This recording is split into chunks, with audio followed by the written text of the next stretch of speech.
Hi all, எல்லோரும் எப்படி இருக்கீங்க? எல்லோரும் நல்லா இருக்கீங்கன்னு நம்புகிறேன். ஸோ இன்றைக்கி வீடியோவில் ஒரு how I maintain my hair series 3 தான். இந்த சீரீஸில் நம்ம எதை பற்றி பார்க்க போகிறோம் அப்படின்னா, ஹேர் ஆயிலிங் பற்றி தான் பார்க்க போகிறோம். ஹேர் ஆயிலிங் தலைக்கு ஏன் எண்ணெய் வைக்கணும்? அந்த கொஷின் வந்து நிறையா ஏன் எண்ணெய் வைக்கிறோம், ஏன் எதுக்கு வைக்கிறோன்னு தெரியாமையே நிறைய பேர் வச்சுக்கிட்டு இருக்கோம். ஸோ அதோட பெனிஃபிட்ஸ் தான் பார்க்க போகிறோம். ஸோ ஃபர்ஸ்ட் வந்து எப்போவுமே எண்ணெய் எப்படி வைக்கணும்னு நான் ஆல்ரெடி ஒரு வீடியோ அப்லோட் பண்ணியிருக்கேன். How I oiling my hair அப்படின்னு சொல்லிட்டு ஒரு வீடியோ அப்லோட் பண்ணியிருக்கேன். உங்களுக்கு அந்த வீடியோட லிங்க் வேணும்னா நான் டிஸ்கிரிப்ஷன் அண்ட் ஐகார்டில் கொடுக்குறேன், நீங்கள் போய் செக் பண்ணி பாருங்கள்.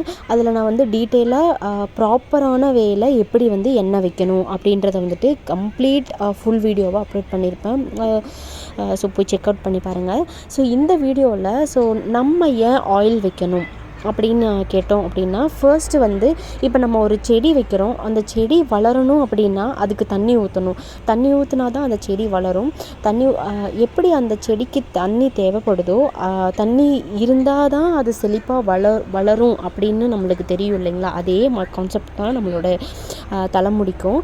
ஸோ நார்மலாக இப்போ நீங்கள் ஒரு எண்ணெயே வைக்காமல் நீங்கள் கண்டினியூஸாக ஷாம்பு போட்டு வாஷ் பண்ணிவிட்டு கண்டினியூஸாக வந்துட்டு ட்ரையாகவே உங்கள் முடி வச்சுருந்தீங்க, ஆயில் எதுவுமே வைக்காமல் இருந்தீங்கன்னா கண்டிப்பாக வந்து உங்கள் முடி வந்து பயங்கரமாக டேமேஜ் ஆகிறத நீங்கள் விசிபிளாக பார்க்கலாம். நிறையா முடி கொட்டும், ரொம்ப முடி ட்ரை ஆகும். அதுக்கப்புறம் பார்த்திங்கன்னா நல்ல முடியெல்லாம் ஸ்ப்ளிட்டன்ஸ் நிறையா வர ஆரம்பிச்சிரும். ஸ்கேல்ப் முடியோட வேர்க்கால்கள் வந்து ரொம்ப வந்து ட்ரை ஆகி புது முடி வளர்கிறதுக்கான ஒரு இதுவே வந்து இல்லாமல் ஆகிடும். ஸோ அதனால தான் வந்து நம்ம ஹேர் ஆயில் வந்து வைக்கணும் அப்படின்னு சொல்கிறாங்க. ஓகே, ஹேர் ஆயில் வந்து இதனால தான் வைக்கணும்னு தெரிஞ்சிச்சு. ஹேர் ஆயில் வைக்கிறதுனால என்னென்ன பெனிஃபிட்ஸ் நான் இப்போ சொன்னோம் இல்லைங்களா? அதெல்லாம் வராமல் இருக்கிறதுக்கு தான் நம்ம ஹேர் ஆயில் வைக்கிறோம்.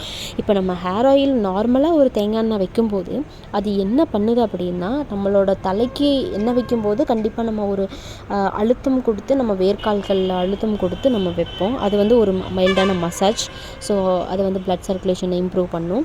ஸோ முடிக்கு எண்ணெய் வைக்கிறதுனால அந்த பார்ட்டில் அது என்ன ஒர்க் பண்ணுது அப்படின்னு பார்த்திங்கன்னா, முடியோட என்ன சொல்கிறது, ஷைனிங்கை வந்து தூக்கி கொடுக்கும். அதாவது நேச்சுரலாகவே ஒரு முடிக்கு வந்து ஒரு ஷைனிங்கை வந்து அது கொடுக்கும். ஃபர்ஸ்ட் திங் இது. செகண்ட் திங் வந்து பார்த்திங்கன்னா, முடியை வந்து நல்லா சாஃப்டாக வச்சுருக்கும். ஃபஸ்ட்டு வந்து ஷைனிங்காக இருக்கும், செகண்ட் சாஃப்டாக இருக்கும், தேர்ட் வந்து இந்த மாதிரி பொடுகு நிறையா இருக்குது அப்படின்னா அதை அவாய்ட் பண்ணுறதுக்கு கண்டிப்பாக எண்ணெய் வச்சு நம்ம நிறைய எண்ணெய் வச்சுட்டு உடனே ஒரு 1 to 2 hours குளிக்கிறது வந்துட்டு பெஸ்ட் ரிசல்ட் வந்து கொடுக்கும். முடியை வந்து சாஃப்டாகும். ஏன்னா வந்து இப்போ வந்து பொடுகு இருக்குது அப்படின்னா நம்ம வந்து எண்ணெய் வந்து வைக்க மாட்டோம். அதாவது ரெகுலராக பேசிஸில் வந்துட்டு வச்சுட்டு அப்படியே விட மாட்டோம். ஏன்னா வந்து அது மறுபடியும் வச்சா தான் பொடுகு கொண்டு வரும். இதே நம்ம எண்ணெய் வச்சுட்டு ஒரு 2 hours கழித்து குளிக்கும்போது அந்த 1 வாஷ்லேயே வந்துட்டு நீங்கள் எந்த ஒரு சீரம் எந்த ஒரு இதுவுமே யூஸ் பண்ணலைனாலும் உங்களுக்கு ஒரு வாஷ்லேயே வந்து நல்ல டிஃப்ரென்ஸ் பார்க்க முடியும்.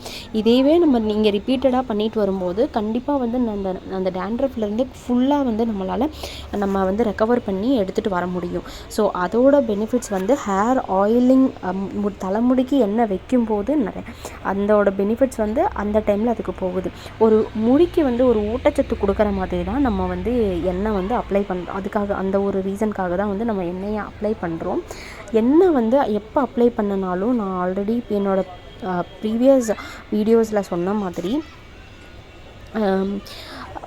எப்போவுமே ஒரு மைல்டான மசாஜ் கொடுத்து அழுத்தம் கொடுத்து வேர்க்கால்களில் அப்ளை பண்ணுங்க. ஸோ எப்போ நீங்கள் என்ன அப்ளை பண்ண போகிறீங்கன்னாலும் அப்ளை பண்ணுறதுக்கு முன்னாடி தயவு செஞ்சு முடிய டீடாங்கிள் சிக்கெடுக்கிறதுக்கு மறந்துடாதீங்க. இது வந்து முக்கியமான ஒரு டிப். ஸோ இப்போ வந்து பார்த்திங்கன்னா நிறையா ஹேர் ஆயில்ஸ், நிறைய டிஃப்ரெண்ட்டான ஹேர் ஆயில்ஸ் நல்ல நேச்சுரல் வேஸில் வந்துட்டு மேக் பண்ணி நிறைய மார்க்கெட்லேருந்து நிறையா இருக்குது. நீங்கள் அதை கூட வாங்கி ட்ரை பண்ணலாம். இல்லை எனக்கு அதெல்லாம் எதுவும் தேவையில்லை, நான் நார்மலாக சிக்லாட்னா நல்லெண்ணெய் இல்லைன்னா தேங்காய் எண்ணெய் யூஸ் பண்ணிக்கிறேன்னா அதுவும் பெஸ்ட்டு தான்.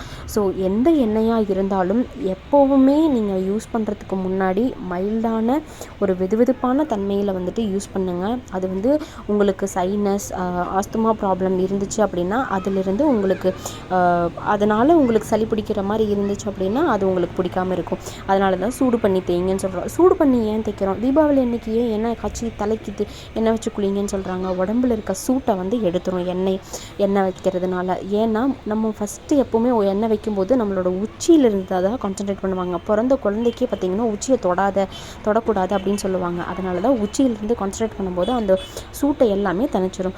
ஸோ இதெல்லாம் தான் நம்ம ஹேர் ஆயில் வைக்கிறதுனால வர பெனிஃபிட்ஸ். ஸோ ஹோப் இந்த வீடியோ உங்களுக்கு பிடிச்சிருக்குன்னு நினைக்கிறேன். நெக்ஸ்ட் வீடியோவில் இன்னொரு கான்செப்ட்